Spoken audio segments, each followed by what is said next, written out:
नमस्कार दोस्तों, स्वागत है आपका अपने इस यूट्यूब चैनल पर। और आज हम बात करने वाले उत्तर प्रदेश में उप निरीक्षक नागरिक पुलिस और समकक्ष पदों पर भर्ती 2025 यानी यूपीएसआई की भर्ती का विज्ञापन जारी हुआ है। देखिए, ये विज्ञापन संख्या है और ये 12 अगस्त को जारी हुआ था। तो इसमें हम देखेंगे कि किस तरह से इसमें कौन-कौन से पद है। उप निरीक्षक नागरिक पुलिस है, प्लाटून कमांडर पीएसी है, प्लाटून कमांडर उप निरीक्षक है। देखिए दोस्तों, सबसे अच्छी इसमें खास बात ये है कि जो इसको स्पेशल बनाता है, वो है इसका पे बैंड 9300 से 34,800 और इसका grade pay 4200 grade pay. Uttar Pradesh के अंदर 4200 ग्रेड पे की बहुत ही बेहतरीन नौकरी है। तो इसके लिए देखते हैं आगे क्या-क्या है। सबसे पहले हम देखेंगे रिक्त पदों का ब्यौरा। इसमें महिला पुरुष के लिए अलग-अलग दिया गया है।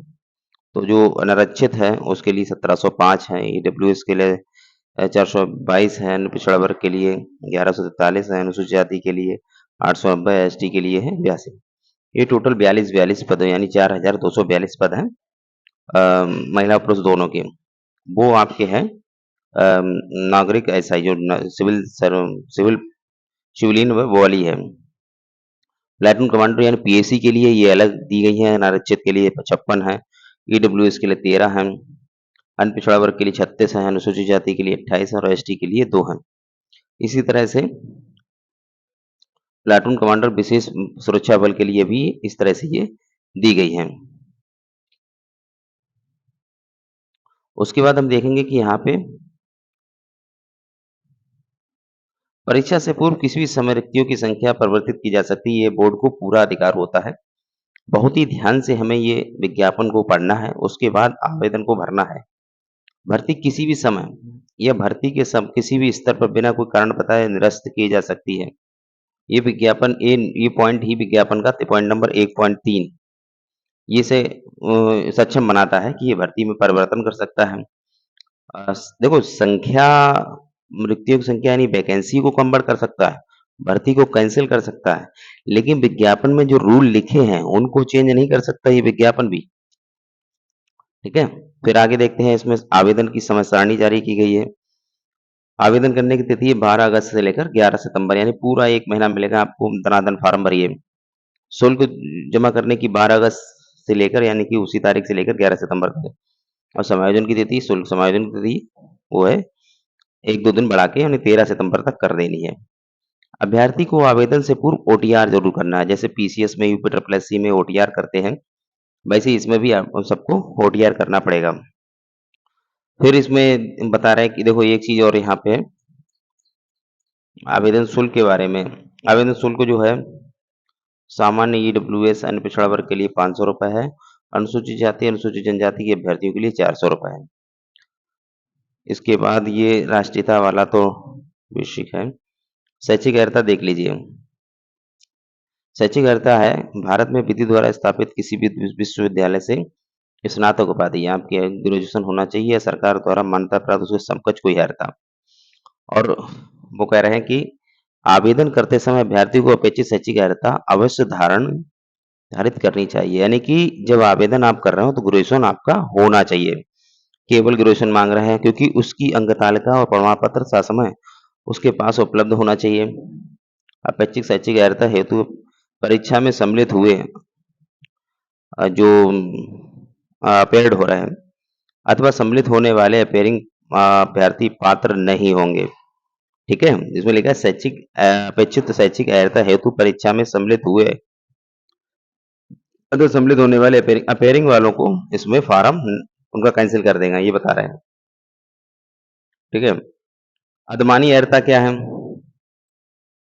अधिमानी अर्हता के कोई अंक नहीं मिलेंगे, यानी इन लोग ये जो 3 है इनके अंक नहीं मिलेंगे, बल्कि 2 या 2 से अधिक अभ्यर्थियों के बराबर अंक प्राप्त होने की दशा में अधिमानी अर्हता के अभ्यर्थियों को प्रस्तर 3.4 के अधीन वरीयता प्रदान की जाएगी, चाहे वो DOIC से ओ लेवल प्राप्त हो, प्रादेशिक सेना में एनसीसी में 2 साल की अवधि तक सेवा प्रदान की हो, वो एनसीसी में नहीं, प्रादेशिक सेना में न्यूनतम 2 वर्ष की अवधि तक सेवा की हो, या एनसीसी का 20 सर्टिफिकेट हो उसके पास। इन 3 में से एक से अधिक अधिमानी अर्हता रखने वाले अभ्यर्थियों को केवल एक ही अधिमानी अर्हता का लाभ मिलेगा, इन 3 में से एक। यानी 2 लोग जो हैं, उनके अंक बराबर है। मान लीजिए 400 का पेपर है, इसके भी मान लिया जाए 312 है, इसके भी मान लिया जाए 312 है। ऐसी कंडीशन में ये चीज़ देखी जाएगी, ठीक है? और भी मानक रहते हैं उनके। आयु संबंधित देख लीजिए, आयु का उन्होंने एक वो भेजा है चार्ट बना के, क्योंकि आयुष में जो है अभ्यर्थी ने दिनांक इतने को 21 वर्ष 1 जुलाई 2025 को 21 साल प्राप्त कर लिया हो, यानी कि न्यूनतम आयु 21 साल है, और 28 वर्ष की आयु प्राप्त ना की हो, अर्थात अभ्यर्थी 2 जुलाई 1997 से पूर्व और 1 जुलाई 2004 के बाद का नहीं होना चाहिए। ये ध्यान से रख देख लें। लेकिन आयु में कुछ छूट दी गई है, रिलैक्सेशन दिया है, उसके आधार पर आयु ज़्यादा हो जाएगी। देखिए, सामान्य श्रेणी यानी 3 साल का सबको दिया है, तो सामान्य श्रेणी को भी मिला है। यानी कि 2 जुलाई 1994 से पहले का जन्म नहीं होना चाहिए और 1 जुलाई 2007 के बाद का नहीं होना चाहिए, ठीक है? ये जन्म ही है। एससी-एसटी में 5 साल वैसे था, 3 साल रिलैक्सेशन दिया क्योंकि भर्ती काफ़ी समय बाद आई है। तो इसमें भी 2 जुलाई 1989 से पहले का नहीं होना चाहिए और 1 जुलाई 2004 के बाद का नहीं होना चाहिए, ठीक है?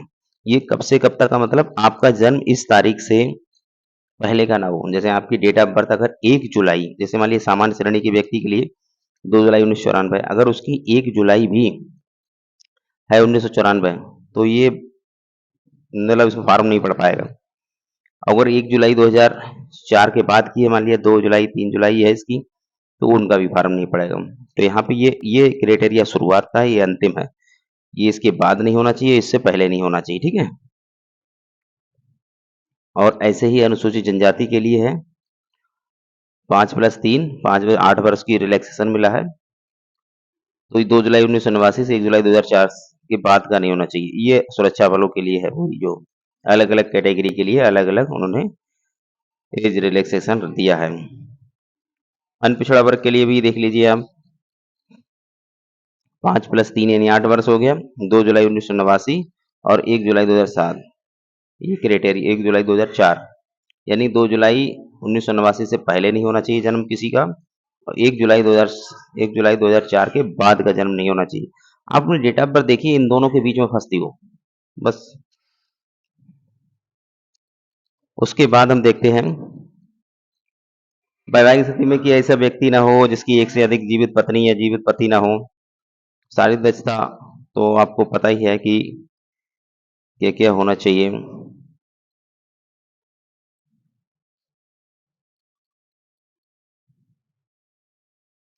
फिर आगे देखते हैं लिखित परीक्षा। सबसे इम्पोर्टेंट यहाँ पे है कि लिखित परीक्षा,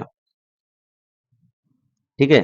तो लिखित परीक्षा में बताया गया है कि उत्तर प्रदेश विशेष सुरक्षा बल नियमावली 2021 के अनुसार ऐसे अभ्यर्थी जिनके आवेदन सही पाए जाएंगे, आवेदन को आप बहुत सही से भरिएगा।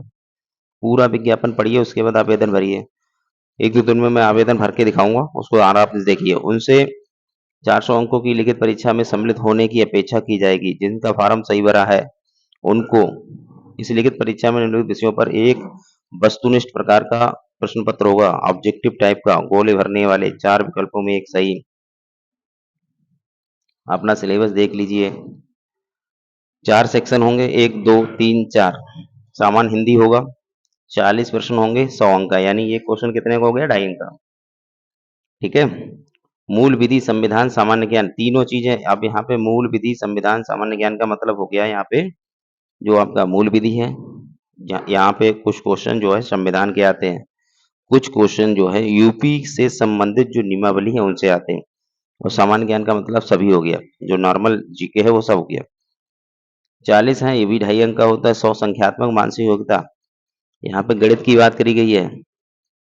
गणित में भी 40 सवाल आएंगे, 2.5 अंक का होगा। यहाँ पे रीजनिंग की बात की गई है, मानसिक अभिरुचि परीक्षा, बुद्धिलब्धि, तार्किक परीक्षा, तो यहाँ पे 40, यानी कि आपके 40-40 क्वेश्चन 4 पार्ट में आएंगे और सभी 2.5-2.5 अंक का क्वेश्चन होगा, यानी 100-100 नंबर के पार्ट होंगे, ठीक है?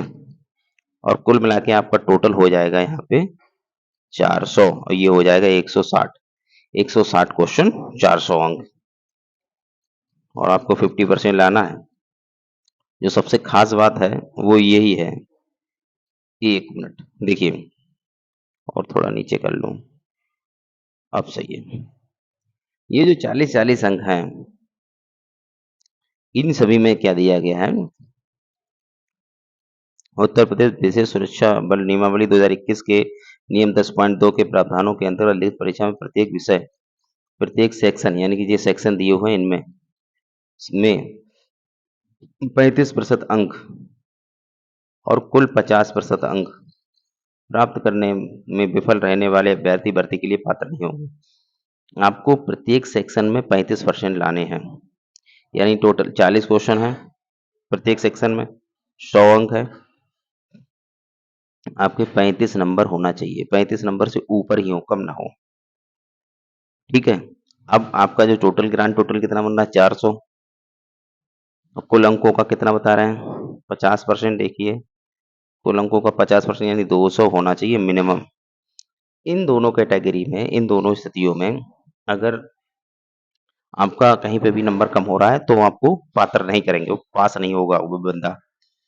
अब जैसे यहाँ पे 35 नंबर हैं सेक्शन में, और वो बता रहे हैं ग्रांड टोटल 50% होना चाहिए, यानी इसका मतलब है किसी सब्जेक्ट में आपके ग्रांड टोटल का मतलब क्या हुआ, सभी में 50-50 हो तभी तो आपके 100-200 हो पाएंगे। लेकिन किसी बंदे की अगर मान लिया गणित कमजोर है तो वो रीजनिंग में नंबर बढ़ाए, ठीक है भाई, 50 की जगह आप 70 करें, 60 करें, जो जितने कम बढ़ रहे हैं, यानी कि 35% से एक सेक्शन में कम नहीं होना चाहिए, और टोटल ग्रांट जो है वो 200 से कम नहीं होना चाहिए, 50% होना चाहिए। और यहाँ पे सबसे ज्यादा लोचा हुआ है वो ये है, बोर्ड लिखित परीक्षा एक ही दिनांक में एकल पाली में, यही होना चाहिए था, अथवा एक से अधिक पाली अथवा एक से अधिक दिनांकों में, यानी एक से अधिक पाली, अगर मान लिया जैसे एक ही दिन हुआ, ठीक है, तो उसमें 2 पालियां लगा दी, अथवा एक से अधिक पाली में, अथवा एक से अधिक दिनांकों में विभिन्न प्रश्न पत्र के साथ, एक से अधिक दिनांक होंगे, जैसे मान लिया 4 तारीख आ गई, 4 डेट लगा दी, ठीक है, तो इसमें प्रश्न पत्र ये अलग आएगा, इसमें ये अलग आएगा, इसमें अलग आएगा, इसमें अलग आएगा, ठीक है। विभिन्न पालियों में, यानी इन दिनों में भी 2-2 पालियां, 3-3 पालियां लगा दी, 2 पालियां लगा दी, एक सुबह एक शाम। कागज कलम और कागज आधारित लिखित परीक्षा यानी ओमार प्रणाली के माध्यम से संचालित करेगा। ओमार से लिखित परीक्षा होगी, ये लिखित परीक्षा ओमार आधारित परीक्षा प्रणाली के अनुसार संपन्न कराई जाएगी। लिखित परीक्षा के लिए विस्तृत प्रक्रिया का अवधारणा बोर्ड द्वारा किया जाएगा, यानी किस तरह से उसकी प्रक्रिया होगी वो अगला नोटिस आएगा, इसे यथा समय बोर्ड की वेबसाइट पर प्रदर्शित किया जाएगा। ठीक है, तो समझ लिया आपने, ओमार पे परीक्षा होगी, नेगेटिव तो रहता ही है इसमें। समय देख लीजिए, उसके लिए 2 घंटे 120 मिनट का समय है और 160 प्रश्न हल करने हैं। देखिए हिंदी सही है, विधि में लोग फंसते हैं, ठीक है, जीके हो जाती है, फिर मैथ में फंसते हैं, रीजनिंग हो जाती है, तो आप सही से करिएगा। कि समय कितना है, मात्र 120 मिनट, समय कम पड़ जाता है लोगों को। लिखित परीक्षा में 4 सेक्शन विषय होंगे जो ऊपर देख चुके हैं। लिखित परीक्षा ओमार उत्तर पत्रक से होगी, प्रत्येक प्रश्न के उत्तर हेतु 4 विकल्प होंगे, अभ्यर्थी को उन्हीं में से एक विकल्प चुनना है, सही विकल्प जो प्रश्न का सही उत्तर हो। ओमार उत्तर पत्रक 3 प्रतियों में होगा, मूल प्रति स्कैनिंग के लिए प्रयुक्त होगी, दूसरी प्रति बोर्ड अभिलेख के हेतु और तृतीय प्रति अभ्यर्थी को प्राप्त हो जाएगी। अभ्यर्थी द्वारा मूल प्रति अपने साथ लेकर जाने पर उसका अभ्यर्थन स्वतः निरस्त समझा जाएगा, यानी कि आपको सबसे नीचे वाली जो प्रति है वो लेके जानी है। कलर वहां पे बता दिया जाएगा, आपके एडमिट कार्ड में आ जाएगा कलर उसका, कि कौन से कलर की आपको लानी है। लिखित परीक्षा के प्रवेशोत्तर यथा समय बोर्ड की वेबसाइट पर उपलब्ध होंगे, जहां से अभ्यर्थी उसे स्वयं एडमिट कार्ड बोर्ड इसी बोर्ड की वेबसाइट पर मिल जाएगा। लिखित परीक्षा की तिथि और समय सारणी की सूचना यथा समय बोर्ड की वेबसाइट पर, जैसे ये परीक्षा जो आपकी होगी, अगर एक से अधिक सेंटरों में, एक से अधिक दिनों में, एक से अधिक पालियों में होता है, उसकी सारी डिटेल आपको दे दी जाएगी। अच्छा, यहाँ पे होगा क्या कि जैसे मान लिया उन्होंने कहा है कि देखो इसमें बताया गया कि उत्तर प्रदेश उप निरीक्षक और निरीक्षक नागरिक पुलिस सेवा सप्तम संशोधन नियमावली 2020 के नियम 15 खा की टिप्पणी 2 के अनुसार ऐसी परीक्षाओं में सम्मिलित होने वाले अभ्यर्थियों द्वारा प्राप्त अंकों के प्रसामान्यीकरण यानी नॉर्मलाइजेशन की कार्रवाई की जाएगी। इस संबंध में बोर्ड की सूचना विज्ञप्ति संख्या इतनी अपनाई जाएगी। इसमें उन्होंने अपना रूल दे रखा है कि नॉर्मलाइज़ेशन कैसे करेंगे वो, ठीक है? अब यहाँ पे वो डिटेल में भी दिया है। परंतु ये भी भर्ती बोर्ड प्रश्न पत्र के 4 विषयों में से प्रत्येक विषय में अभ्यर्थियों द्वारा अपना प्राप्त मूल अंकों का प्रथम सामान्यीकरण करेगा। भर्ती बोर्ड प्रश्न पत्र के 4 विषयों में से प्रत्येक विषय में, यानी कि आपका हिंदी में भी नॉर्मलाइज़ेशन होगा, रीजनिंग में भी होगा, मैथ में भी होगा और जीके में भी होगा।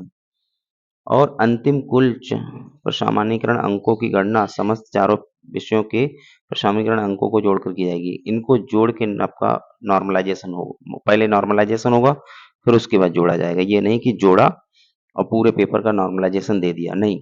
जैसे मान लिया कि ये 4 दिन परीक्षा चलती है या 4 पालियों में परीक्षा होती है। इसका मैथ कठिन आया, इसका सरल आया, इसका सरल आया, इसका कठिन आया। तो मैथ मैथ का अलग नॉर्मलाइज़ेशन होगा, ऐसे ही और विषयों का होगा। अभ्यर्थी अभ्यर्थी से अपेक्षा की जाती है कि प्रत्येक प्रश्न का एक सर्वाधिक उपयुक्त विकल्प ही उत्तर में अंकित करें, यानी कि एक से अधिक करने पर वो दिखा रहे होंगे कहीं न कहीं।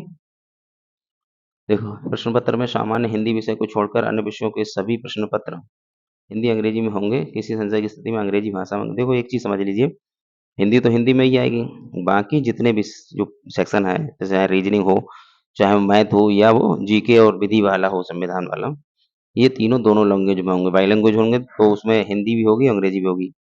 किसी भी संशय की स्थिति में क्या होता है कि अगर कहीं पे डाउट हो रहा है तो आप अंग्रेजी वाला वर्जन उसका देखें, वो ज़्यादा उपयुक्त है, वही मान्य होगा, बता रहे हैं। इस स्थिति में अंग्रेजी भाषा में अंकित प्रश्न मान्य होगा। लिखित परीक्षा के उपरांत उत्तर कुंजी जारी की जाएगी। फिर आपत्तियाँ छात्रों से ली जाएँगी जिसमें उन्हें संशय हो रहा है। यदि कोई प्रश्न है उसके सभी उत्तर विकल्प त्रुटिपूर्ण पाए जाते हैं, ऐसे प्रश्नों को निरस्त कर दिया जाएगा।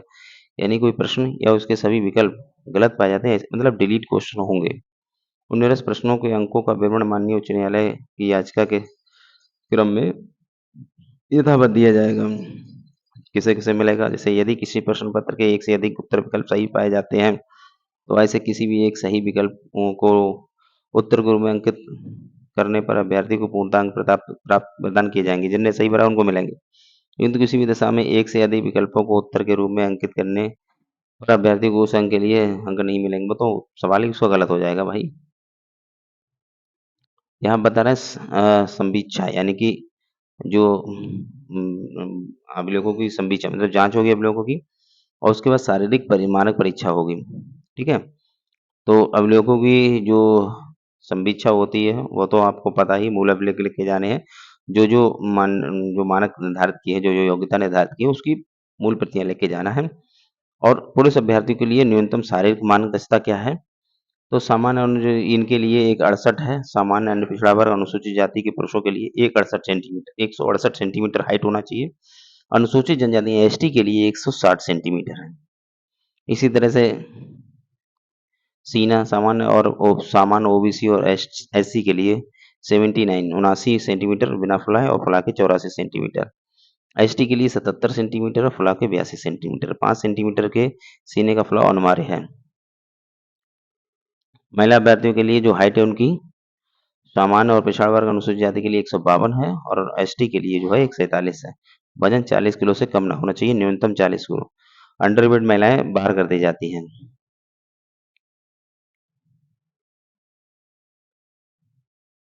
शारीरिक दक्षता परीक्षा में देख लीजिए, जो पुरुष हैं, पुरुष अभ्यर्थियों के लिए 4.8 4.8 यानी 4 किलोमीटर 800 मीटर साथ में 28 मिनट में दौड़ पूरी करनी है, और महिलाओं अभ्यर्थियों के लिए 2.4 यानी 2.5 किलोमीटर में 100 मीटर कम होगा। 2 किलोमीटर 400 मीटर जो है वो 16 मिनट में दूरी करनी पड़ेगी। ठीक है?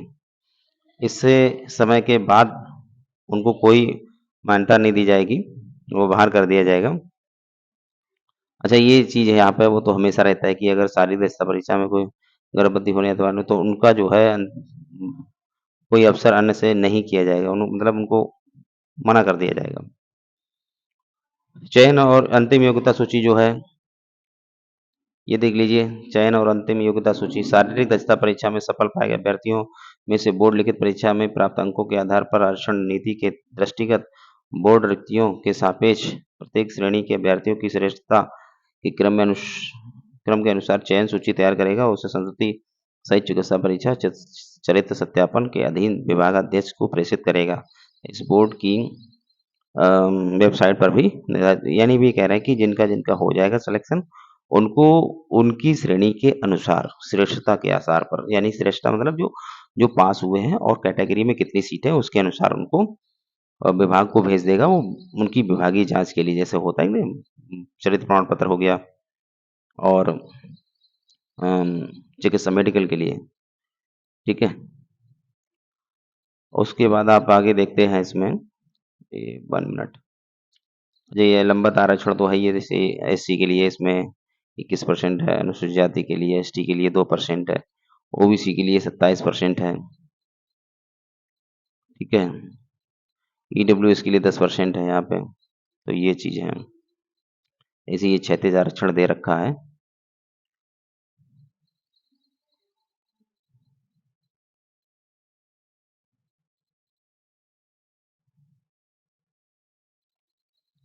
थोड़ा सा सिलेबस के बारे में देख लेते हैं।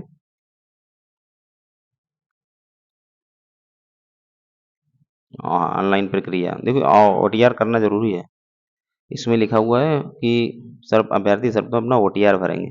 ओटीआर भरने के बाद जो जो इसमें दिए गए हैं वो चरण करते जाइए और आवेदन आपका हो जाएगा, ठीक है। ये सब मेल आईडी मोबाइल नंबर डालना होगा। भर्ती होती है ऑनलाइन आवेदन,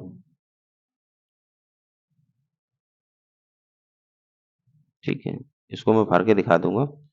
फोटोग्राफ आपका जो है रियल टाइम होना चाहिए। फोटोग्राफ का मतलब है आपका उसी समय का होना चाहिए जिस समय फॉर्म भर रहे हैं। पुराना ना लगाएं तो ज़्यादा बेहतर है। कोई भी मास्क कपड़ा जो है वो उसमें ना हो। आंखों पे चश्मा धारण करते हैं, चश्मे पे कोई लाइट नहीं पड़ना चाहिए, कोई प्रतिबिंब नहीं होना चाहिए, आंखें स्पष्ट दिखनी चाहिए, फोटोग्राफ धुंधला ना हो, चमक नहीं होना चाहिए। ये सारी चीजें हैं। धारित वर्दी की दशा में आवेदन पत्र स्वीकार नहीं किया जाएगा। वर्दी पहन के कोई ना खिंचाए भाई। हस्ताक्षर में क्या है, हस्ताक्षर जो है आवेदक को सफेद कागज पर काले स्याही वाले पेन से इतने इतने आकार में ही वो करना है, ठीक है। पदों की वरीयता का चयन ये तो आपने देख ही लिया, जैसे आप भरेंगे ऑनलाइन आवेदन। शुल्क हो गया। अच्छा, ये जो चीजें हैं सबसे महत्वपूर्ण है इसका सिलेबस, पेज नंबर 28, 27, 28 बोर्ड का नहीं है, निर्णय अंतिम होगा वो तो है ही है भाई, बोर्ड तो सर्वे पर ही है। ये जो है देखिए भाई, सामान्य हिंदी के 40 प्रश्न है, ये आप देख चुके हैं। 160 हो गया, 400 हो गया, ठीक है। ये जो इसका सिलेबस दिया गया है, ठीक है। हम लोग इसके सिलेबस पर विस्तृत बात करेंगे, क्या क्या चीजें इसमें हैं और किस तरह इनको कवर किया जाए, ठीक है। और इनको कवर कराने में मैं आपकी पूरी मदद करूंगा, ठीक है। बहुत बड़ा वो नहीं है इशू, ठीक है। Thank you.